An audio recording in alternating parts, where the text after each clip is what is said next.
Let's go live across to Kazan, from where DD India's Jessica Taneja joins us with more details. Jessica, you have been reporting extensively from Kazan there, but today as we speak, all eyes are going to be set upon the meeting between President Putin and Prime Minister Modi. Outline for our viewers the significance as the two leaders meet. This is the second meeting face-to-face in almost 3 months between President Putin and Prime Minister Modi.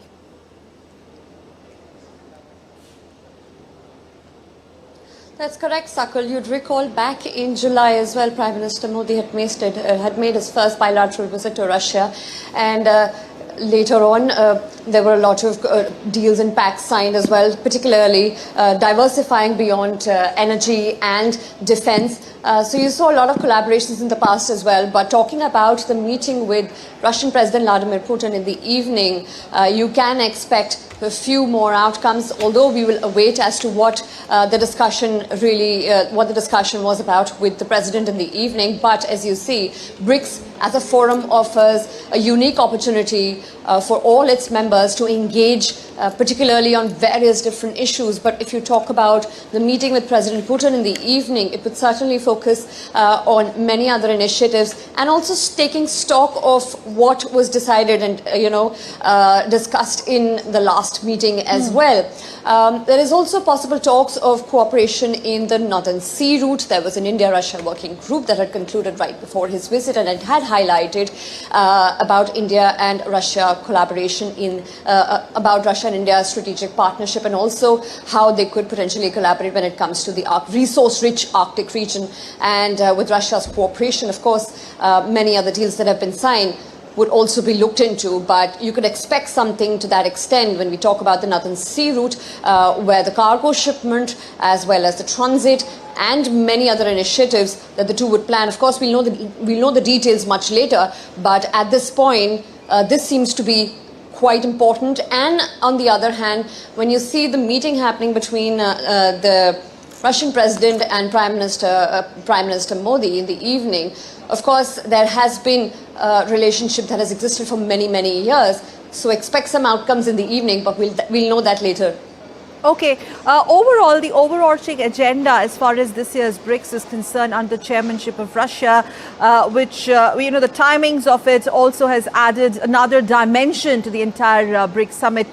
Jessica, if you could just talk about the broader agenda this time around, with the inclusion of new members as well.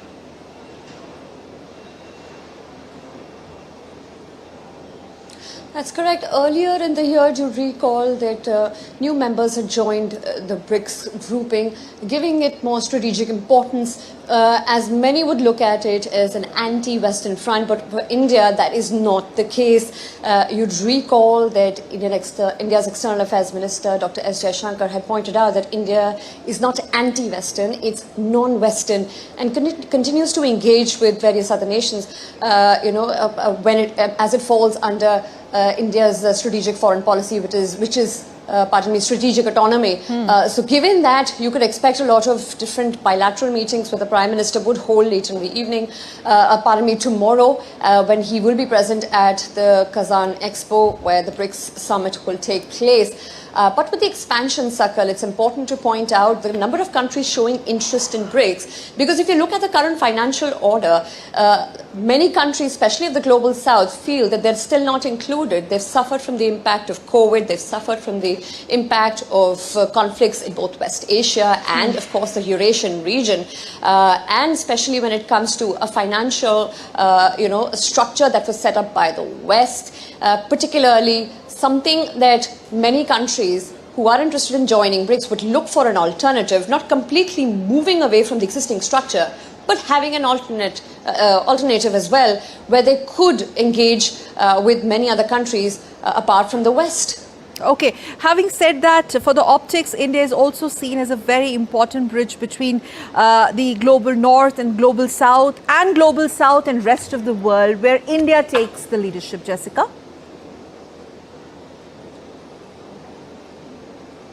That's correct. At the heart of India's foreign policy is also South-South cooperation, and you'd see on how that plays out at the BRICS forum as well. Remember in 2006 when it was BRIC, Brazil, Russia, India, China, and South Africa joined about a year later.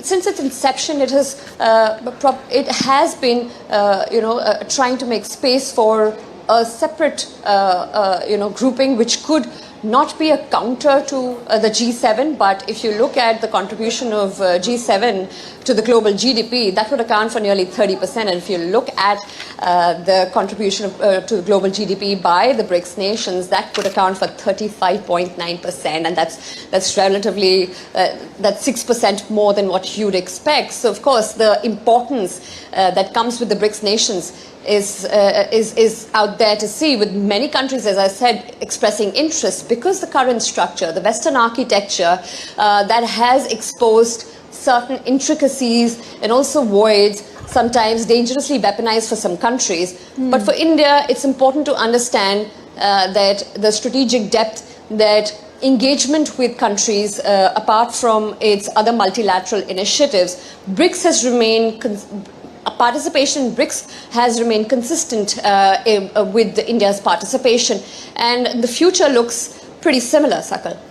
So we can say BRICS reflects India's interest as much as India would reflect BRICS interest. Jessica, before we leave you, a bit more about such a warm welcome accorded to Prime Minister Modi at the hotel, not only by the Indian diaspora, but we could figure out there were some Russian nationals there as well.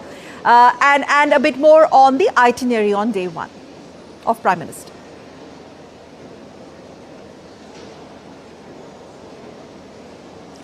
Right, he was here at Kazan just about a while ago while we showed those visuals live on television. He met the Russians here from the Tatar community, which is 56% of the population here in Kazan. Very excited to meet the Prime Minister. They offered him sweets as well upon his arrival when he landed in Russia. And of course here there were dance performances. An electrifying atmosphere was visible with many people from the diaspora present here.